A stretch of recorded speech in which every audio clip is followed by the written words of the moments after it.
আসসালামু আলাইকুম। শেয়ার করছি আজকে দুপুরে রান্না। তো আজকে রান্না করব হচ্ছে ফুলকপি দিয়ে মুরগির মাংস রান্না করব, সাথে হচ্ছে ছোট চিংড়ি দিয়ে করলা ভাজি করব।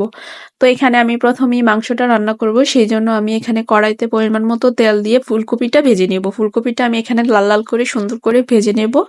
ফুলকপিটার মধ্যে আমি লবণ হলুদ দিয়ে সুন্দরভাবে ভেজে নেব। ভেজে নেওয়া হয়ে গেলে আমি এখানে ফুলকপিটা উঠিয়ে নিয়ে এখানে আমি মশলাটা কষিয়ে নিয়েছি। মশলাটা কষানো হয়ে গেলে এখানে আমি মুরগির মাংসটা দিয়ে দিব। মুরগির মাংসটা দিয়ে মশলার সাথে ভালোভাবে মিশিয়ে আমি কষিয়ে নিব। মুরগির মাংসটা কষানো হয়ে গেলে আমি এর মধ্যে ফুলকপিটা দিয়ে আমি সুন্দরভাবে ফুলকপিটাও কষিয়ে নেব। ফুলকপিটা কষানো হয়ে গেলে আমি পরিমাণ মতো পানি দিয়ে দিলাম। পানি দিয়ে আমি কিছুক্ষণ রান্না করে নেব। এই তো তরকারিটা প্রায় হয়ে আসছে, এখন আমি এটা নামিয়ে করলা ভাজিটা করে নেব। তো প্রথমে আমি কড়াইতে তেল দিয়ে আগে চিংড়ি মাছটা দিয়ে দিলাম, সাথে স্বাদ মতো লবণ দিয়ে আমি চিংড়ি মাছটা ভেজে এর মধ্যে করলাটা দিয়ে দিলাম।